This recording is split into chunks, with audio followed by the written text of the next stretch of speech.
Hello, Saddleback family. Have I told you lately that I love you? I sure miss you. Thank you for watching this video because I have some very important information I need to share with you about our future. You know, here in California, where most of our campuses are, the state government has outlined 4 phases of reopening as the pandemic subsides. And on Sunday, the California Department of Health released 12 pages of restrictions for churches that must be followed exactly in order to open public worship during phase 2.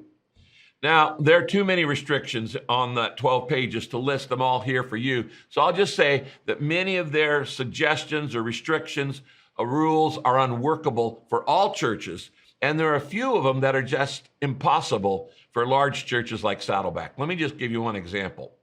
Here in California, regardless of how many seats a church has, no church service may have more than 100 people in attendance in phase 2.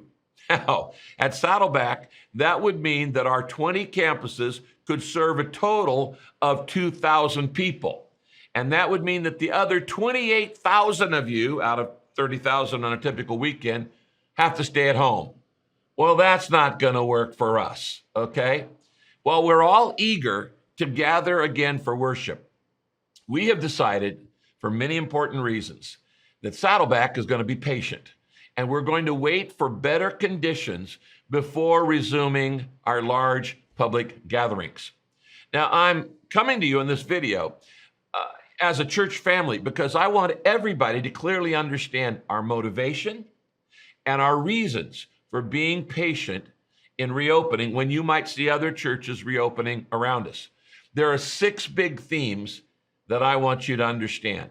Number 1 is our motivation. First, our motivation for every decision we've made over 40 years is always love and faith, not fear. That's our motivation. We're motivated by love and we're motivated by faith. Knowing that God is in control, we're not afraid of this pandemic. We're not afraid of the government. We're not afraid of failure or criticism or anything else.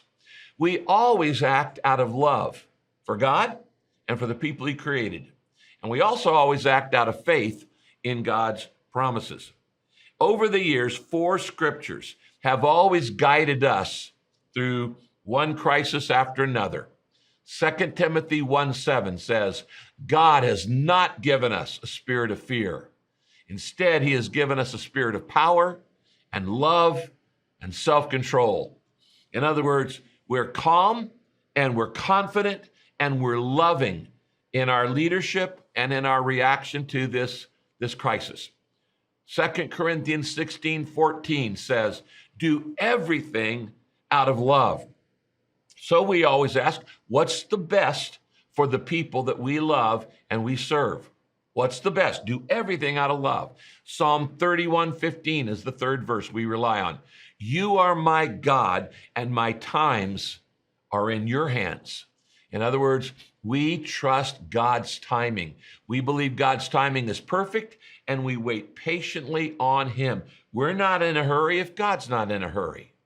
And the 4th scripture is Romans 8:28. We know, not guess, we know that in all things, God works for the good of those who love Him and have been called according to His purpose. In other words, we always look for the good purpose that our good God has in everything. Not everything's good, but God always has a good purpose He wants to bring out of it.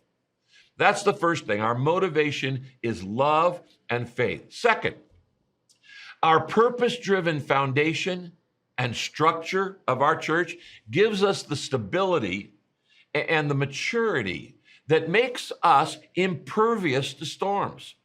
Storms never change God's 5 eternal purposes. They haven't changed in thousands of years. In fact, we thrive in storms at Saddleback. We run toward people in pain in order to help them. We don't run from pain, we run toward it. Now, in our 40-year history, I think this is our 34th national or international crisis where we have led relief efforts through our peace plan based on the 5 things that Jesus did in His ministry. You know, over 30,000 of you have volunteered to serve in 197 nations. You've gone overseas and served through the peace plan in all kinds of different crises. So when thousands of you were called on to serve in this new crisis of COVID-19, you were ready to step up again. I don't think there's any church that can mobilize faster than Saddleback Church. Our unchanging foundation of eternal purposes allows us to be fast and fluid and flexible with the times. Number 3, Saddleback has never been closed during these past 11 weeks. On the contrary, we've been doing more in our communities than ever before.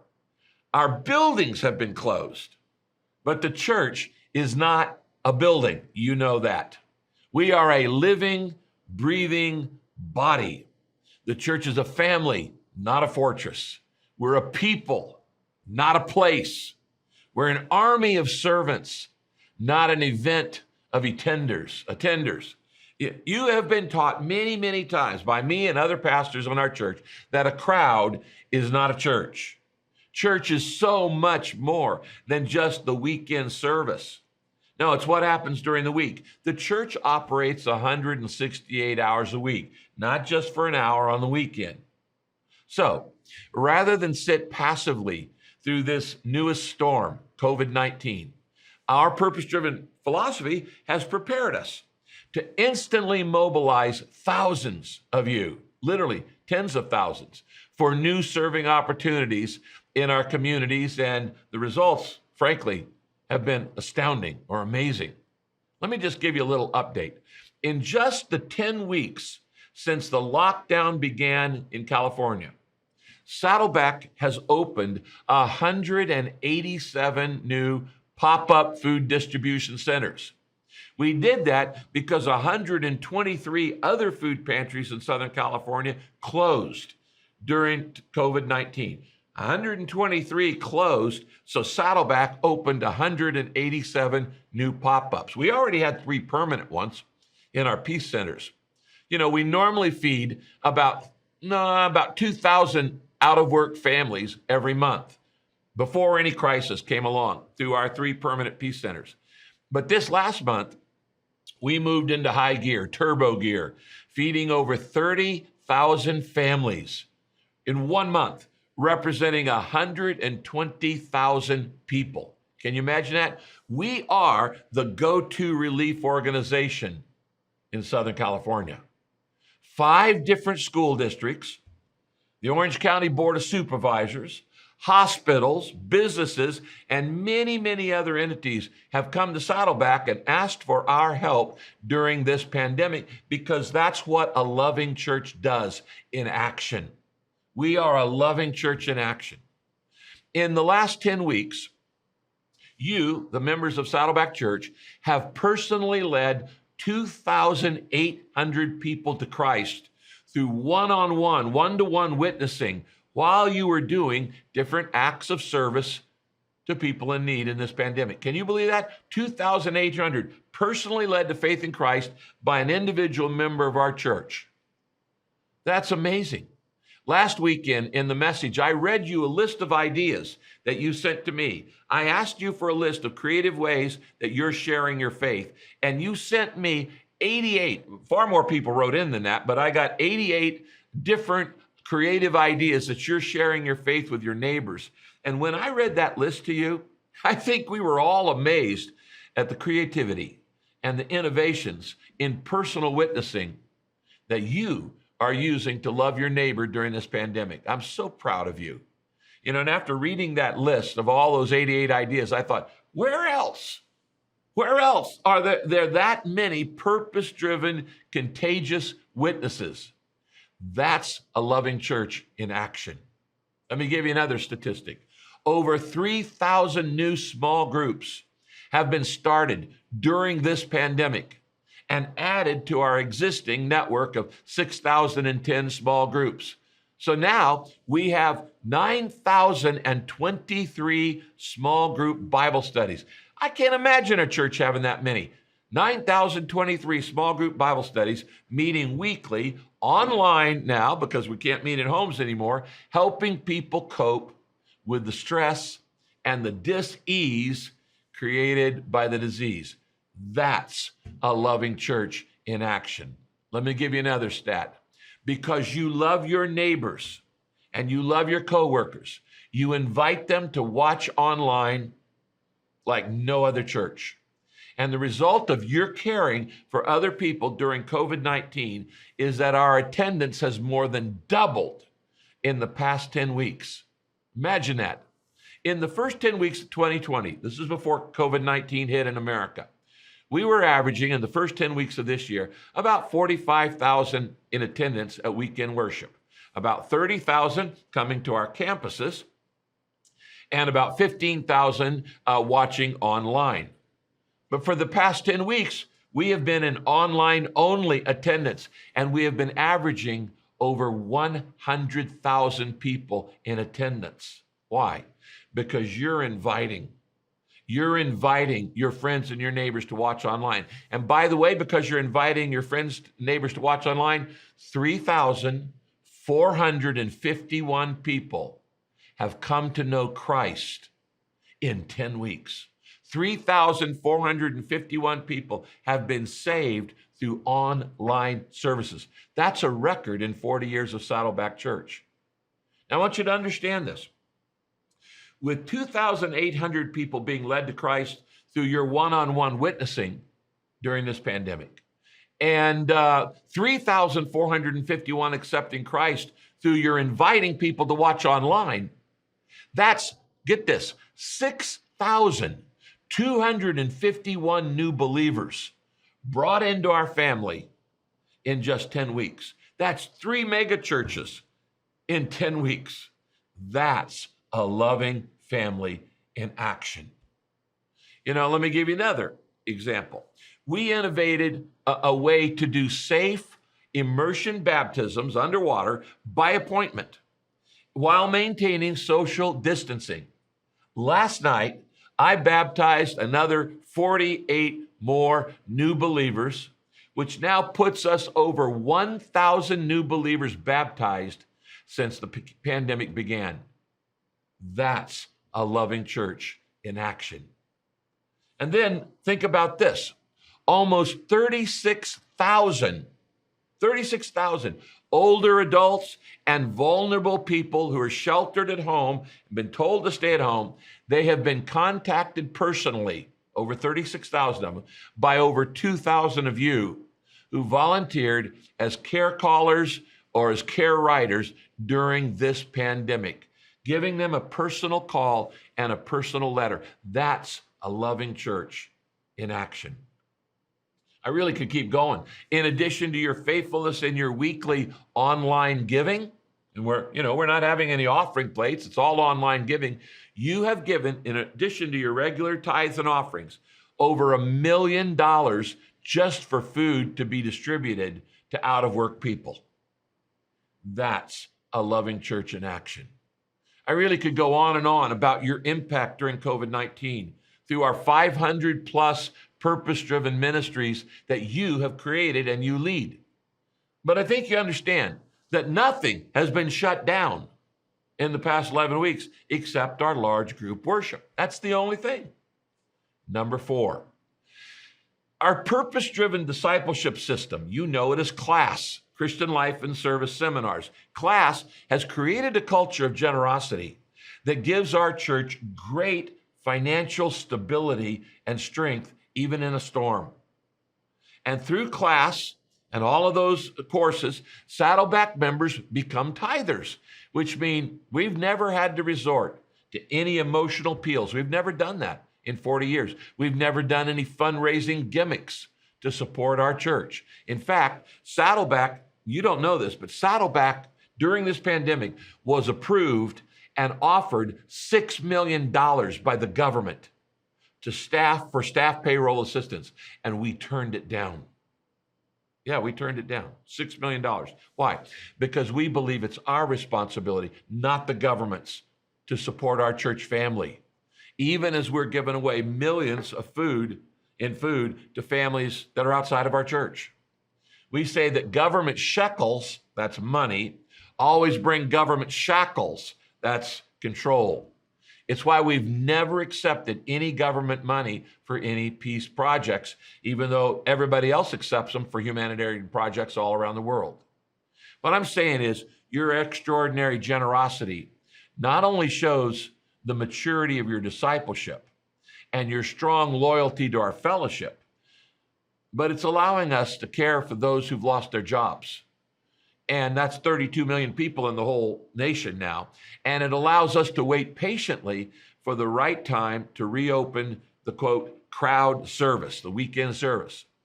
You know, honestly, these days I feel sad for churches that haven't taught purpose-driven stewardship. Fifth thing I want you to know. Fifth, we've already decided that our first step back in reopening worship services will not be to open buildings that only allow 100 people to maintain social distancing and require you to wear a mask and worship and forbid you to sing since the health department wants you to keep your mouth closed. That's a terrible, depressing atmosphere and environment for worship. It would actually stifle the fellowship and the spirit that we all crave. So instead, our first step back when we begin to move back into services will be to move to church in the home, which will use our small group structure of over 9,023 groups as our location for church in the home. Now, we're going to let you know when we're ready to make that move. It's not yet. Church in the home will not only be safer, but it'll create a far more loving and a far more welcoming atmosphere for warm fellowship and worship. And by the way, also, all these unbelievers and all these new believers who've been watching online, the 100,000 people, for weeks will be less fearful of making a move to attending a small, safer venue. We don't want these people watching online for their first impression of our church to be a 90% empty and cold building. That's not who we are. It's also, by the way, one of the reasons why we're considering using outdoor services in the future when we start coming back to the campuses, taking advantage of the great Southern California weather.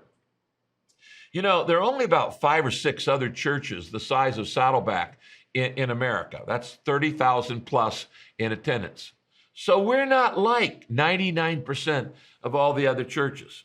And we assume that our public gatherings of our size will be the last to open, along with other very large venues here in Southern California, like Staples Center and the Hollywood Bowl and Disneyland. We're in that category of size of crowds. Sixth, now there's no doubt that small churches, say with 50 or so people attending, they're going to be able to open sooner than other churches with hundreds of people or thousands of people in a service. Listen to me closely. We do not resent this. No, we don't resent their being able to open before us. In fact, we rejoice in it. We rejoice that our sister churches will be able to open even while we're waiting for our time. We are not in competition with anybody else. We're just not. We never have been. We want every church to grow. Every church that teaches the Bible, we want them to grow. Besides, other churches don't have all of the advantages that we at Saddleback have for weathering the storm.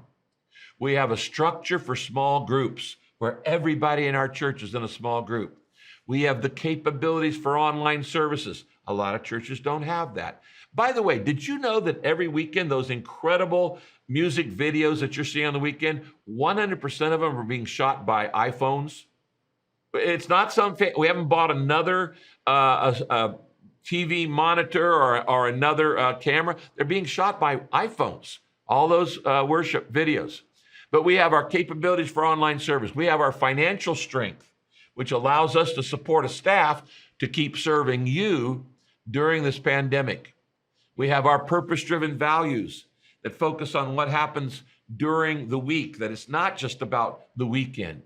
And of course, we have all of our ongoing ministries over 500 of them, to our communities that have literally reached thousands of people for Christ in the past 10 weeks. You know, some churches are only able to offer a weekend crowd service. That's all they've got. They don't have a purpose-driven strategy and structure where the church is 24 hours a day, 7 days a week. They only have the weekend crowd service. So it's understandable that they are eager to start again. But our church is much more than the weekend. Our church is structured into 6 different levels of commitment. And our other 5 circles besides the crowd service have all been operating just fine during this pandemic, even with the closure of our crowd weekend service. For instance, as congregation members, we're still deepening fellowship in all the ways we were doing that in the congregation. As committed members, we're still growing in our discipleship process, offering class 101, 201, 301, 401, Bible studies, seminars, courses, conferences. As committed, we're still growing in discipleship. As core members, we're still ministering to hundreds of different needs out there. And as commission members, we're still reaching out into our community. This is the benefit of building a fully balanced, what we call a purpose-driven church on Jesus' great commandment and great commission. It's solid in a storm. Nothing shakes it. We are a full-service church, far more than just a weekend service. And if the crowd events gets put on hold for a while, well, everything else just keeps on going. We haven't shut down anything else. Now, Saddleback is not a perfect church because there are none, but we are a healthy church. My kids don't have to be perfect to be healthy. My grandkids don't have to be perfect to be healthy. And a church doesn't have to be perfect to be healthy. We are a healthy church, and it's why we at Saddleback have been able to withstand this storm and even expand in this storm. So be patient and keep focused on God's 5 purposes for your life. Have I told you lately that I love you? I love you. I miss you.